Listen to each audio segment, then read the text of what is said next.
जय शिव शंकर। बोले गौरी शंकर भगवान की जय। आप सभी को श्रवण शुक्ला हरियाली तीज की ढेरों शुभकामनाएं। प्रिय भक्तों, आज परम कल्याणकारी हरियाली तीज का दिन है। ये बड़ा ही उत्तम उत्सव का अवसर है। आज सभी हमारी माताएं बहनें भगवान गौरी शंकर का व्रत कर रही हैं, प्रभु का पूजन कर रही हैं और श्रृंगार करके आज हरियाली तीज मना रही हैं। आइए अब हम श्रवण करते हैं हरियाली तीज की वह व्रत कथा जो स्वयं भगवान शंकर के द्वारा कही गई है। यह कथा श्रवण करने मात्र से ही मनुष्य के सभी दुखों को हर लेती है। भगवान गौरी शंकर की कृपा से जिस भी मनोकामना की पूर्ति के लिए आप यह व्रत कर रहे हैं वह पूर्ण होती है। आइए कथा आरंभ करें। उससे पहले आपसे निवेदन है कि ये हरियाली तीज व्रत कथा का वीडियो है तो एक बार लाइक अवश्य कर दीजिएगा।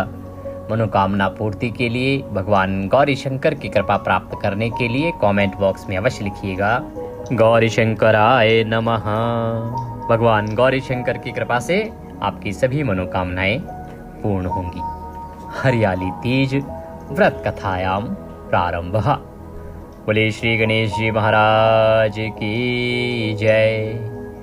बोले शंकर भगवान की जय।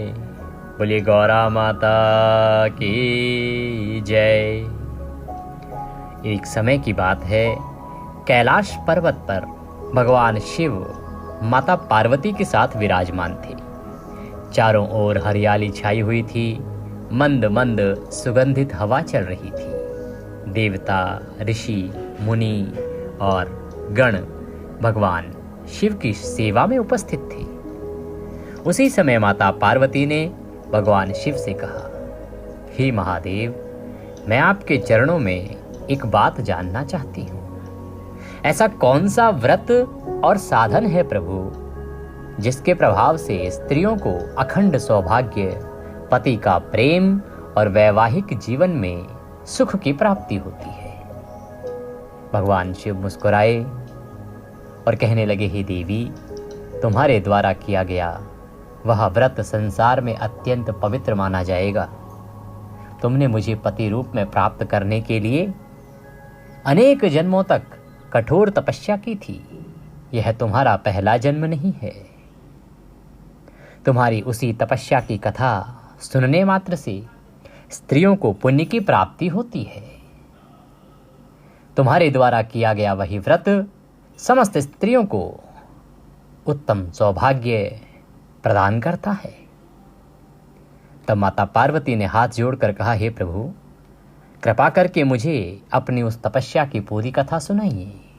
मुझे कुछ ज्ञात नहीं है। मुझे वह कथा सुनाइए जिससे संसार की स्त्रियां भी इसका महत्व समझ सकें। तब भगवान शिव ने कहना आरंभ किया और माता पार्वती के पूर्व जन्म की कथा सुनाई। भगवान शंकर कहते हैं कि हे देवी, पूर्व जन्म में तुम राजा हिमालय के घर पुत्री के रूप में जन्मी थी। बचपन से ही तुम्हारे मन में मुझे पाना और अपना पति बनाने की इच्छा थी। जब तुम्हें ज्ञात हुआ कि भगवान शिव ही तुम्हारे लिए योग्य वर हैं, तब तुमने मुझे प्राप्त करने के लिए कठोर तपस्या करने का संकल्प लिया। तुमने राजमहल के सुखों का त्याग कर दिया, वन में जाकर तपस्या करने लगी। कभी तुमने केवल फल खाकर दिन बिताए, कभी सूखे पत्तों का सेवन किया और कई बार तो बिना अन्न जल के भी शिव ध्यान करती रही। देवी, तुम्हारी तपस्या बहुत कठिन थी। ग्रीष्म ऋतु में तुम तेज धूप में बैठकर तप करती थी। अपने चारों ओर अग्नि जलाकर उसके केंद्र में बैठकर तप करती थी और वर्षा ऋतु में खुले आकाश के नीचे बैठकर भीगते हुए मेरा ध्यान किया करती थी। जब शीत ऋतु आती थी तो तुम्हारी साधना रुकती नहीं थी और कठिन हो जाती थी। तुम जल के भीतर खड़ी होकर उस शीत में मेरा ध्यान किया करती थी। तुम्हारे मन में केवल एक ही भावना थी, मुझे भगवान शिव ही पति रूप में प्राप्त हो। देवी, तुमने अनेक वर्षों तक शिव का ध्यान किया। तुम्हारी तपस्या से तीनों लोक प्रभावित हुए। एक दिन तुम्हारे पिता राजा हिमालय के पास देवऋषि नारद पहुंचे। उन्होंने तुम्हारे विवाह के विषय में चर्चा की और भगवान विष्णु का नाम तुम्हारे लिए उपयुक्त वर के रूप में बताया। राजा हिमालय भगवान विष्णु जैसे महान वर को पाकर अत्यंत प्रसन्न हुए। उन्होंने अपने आप को सौभाग्यशाली समझा। राजा हिमालय भगवान विष्णु को लेकर अत्यंत प्रसन्न थे, लेकिन तुम्हारे मन में तो भगवान शिव ही बसे हुए थे। जब तुम्हें इस बात का पता चला कि तुम्हारा विवाह भगवान विष्णु से करने की इच्छा की जा रही है, तो तुम्हारा मन अत्यंत दुखी हो गया। तुमने अपनी एक सखी को अपनी व्यथा बताई। तुमने कहा कि मैंने भगवान शिव को अपने मन में पति रूप में स्वीकार कर लिया है। मैं किसी अन्य को पति के रूप में स्वीकार नहीं कर सकती। यदि मेरा विवाह भगवान शिव से नहीं हुआ तो मैं जीवन भर तपस्या करूंगी। तुम्हारी सखी ने तुम्हें सांत्वना दी और तुम्हें ऐसे स्थान पर ले गई जहां तुम्हें कोई खोज नहीं सकता था। देवी, तुम वन में पहुंची और वहां एक गुफा में भगवान शिव की आराधना करने लगी। उस समय श्रवण मास के शुक्ल पक्ष की यही तृतीया तिथि थी। तुमने उस दिन भगवान शिव का ध्यान करते हुए कठोर व्रत रखा, मिट्टी से शिवलिंग बनाया और विधि पूर्वक भगवान शिव की पूजा की। तुमने फूल अर्पित किए, दीप जलाया और भगवान शिव का स्मरण किया। रात्रि काल में भी तुमने जागकर भगवान शिव की आराधना की। तुम्हारी तपस्या इतनी कठिन थी कि देवताओं ने भी तुम्हारी दृढ़ता को देखकर बड़ा आश्चर्य किया। तुमने और तुम्हारे मन में किसी प्रकार का मोह नहीं था। तुम्हारा संकल्प अटल था। तुमने भगवान शिव से प्रार्थना की, हे महादेव, यदि मेरी तपस्या सच्ची है, यदि मेरे मन में आपके प्रति भक्ति सच्ची है, तो कृपा करके मुझे अपने चरणों की सेवा प्रदान करें और मुझे पति रूप में प्राप्त हो तथा पत्नी रूप में स्वीकार करें। तुम्हारी कठोर तपस्या से भगवान शिव प्रसन्न हुए। भगवान शिव तुम्हारे सामने प्रकट हुए और बोले, हे पार्वती, मैं तुम्हारी तपस्या और तुम्हारी भक्ति से अत्यंत प्रसन्न हूँ। तुमने मुझे पति रूप में प्राप्त करने के लिए जो साधना की है, वह संसार में सदैव स्मरण की जाएगी। भगवान शिव ने तुम्हें वरदान दिया, हे देवी, मैं तुम्हें अपनी पत्नी रूप में स्वीकार करता हूँ। माता पार्वती की आंखों में प्रसन्नता के आंसू आ गए। प्रिय भक्तों, उन्होंने भगवान शिव के चरणों में प्रणाम किया और कुछ समय के बाद हिमालय को भी अपनी पुत्री की इच्छा और तपस्या का ज्ञान हुआ। उन्होंने भगवान शिव के साथ पार्वती के विवाह को स्वीकार कर लिया। इस प्रकार माता पार्वती को भगवान शिव पति रूप में प्राप्त हुए। भगवान शिव ने माता पार्वती से कहा कि हे देवी, जिस प्रकार तुमने मुझे प्राप्त करने के लिए श्रद्धा और निष्ठा से व्रत किया, उसी प्रकार जो स्त्री श्रद्धा पूर्वक हरियाली तीज का व्रत करती है, भगवान शिव और तुम्हारी पूजा करती है, उसके जीवन में सुख, शांति और सौभाग्य की कामना अवश्य पूर्ण होती है। माता पार्वती ने भगवान शिव से कहा, हे प्रभु, जो स्त्रियां इस व्रत को करें उन्हें क्या करना चाहिए? भगवान शंकर बोले, उन्हें प्रातः काल स्नान करके स्वच्छ वस्त्र धारण करने चाहिए, अपने सामर्थ्य के अनुसार व्रत का संकल्प करना चाहिए, भगवान शिव और माता पार्वती की पूजा करनी चाहिए, शिवलिंग का पूजन करना चाहिए, माता पार्वती को सुहाग की 16 वस्तुएं अर्पित करनी चाहिए। धूप, दीप, फूल, फल और नैवेद्य अर्पित करके श्रद्धा से पूजन करके प्रार्थना करनी चाहिए। इस दिन कथा का श्रवण और भगवान शिव पार्वती का स्मरण विशेष फलदायी माना गया है देवी। अतः अवश्य ही कथा सुननी चाहिए और शिव पार्वती विशेष चरित्र श्रवण करना चाहिए। रात्रि में जागरण करके भजन और कीर्तन और भगवान का स्मरण करना भी पुण्यदायक कहा जाता है। इस दिन जितना हो सके भगवान गौरी शंकर का भजन करना चाहिए, कीर्तन करना चाहिए और भगवान का स्मरण करना चाहिए। इससे पुण्य की प्राप्ति होती है और व्रती के पुण्य फल में भी बढ़ोतरी होती है।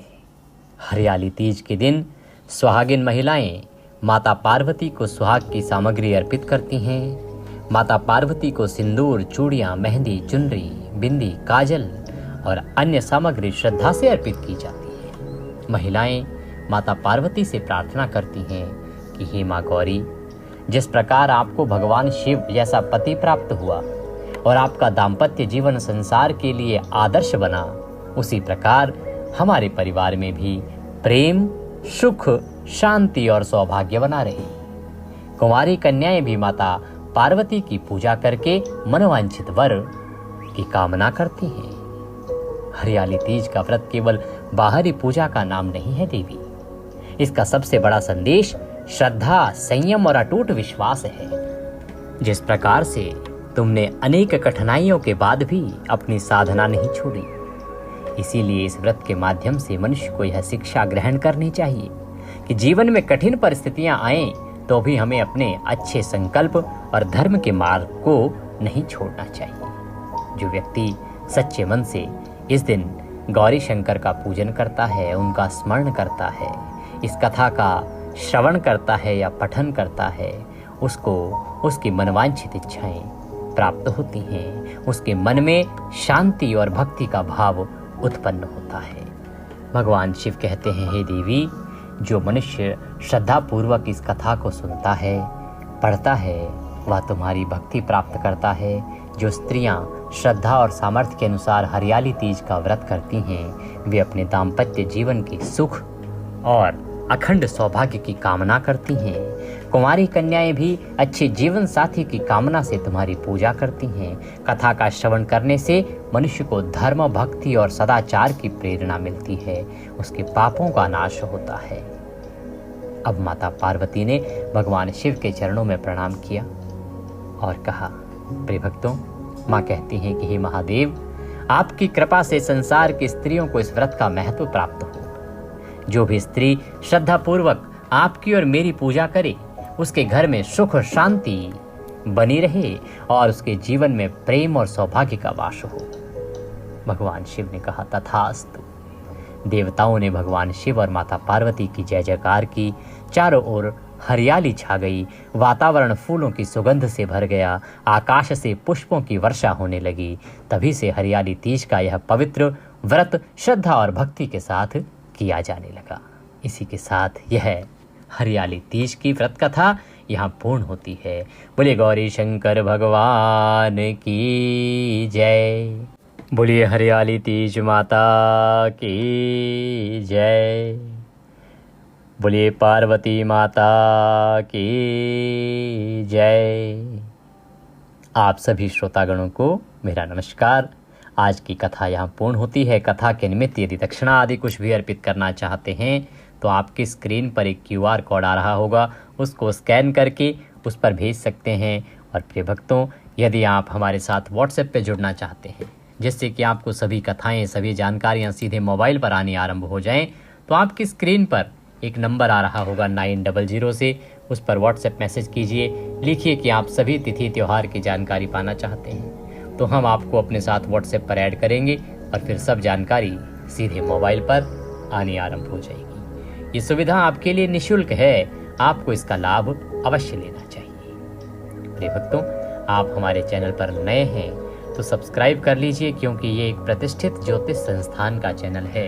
यहाँ पर सभी जानकारियाँ ज्योतिष शास्त्र और पंचांग के आधार पर प्रदान की जाती है। सही जानकारियाँ पाने के लिए अभी चैनल को सब्सक्राइब करें और बेल आइकन को प्रेस करें। आज कल्याणकारी शिव महापुराण की कथा अवश्य सुनिएगा और श्रवण मास महात्म्य में भी प्रतिदिन अवश्य श्रवण कीजिएगा। हर हर महादेव।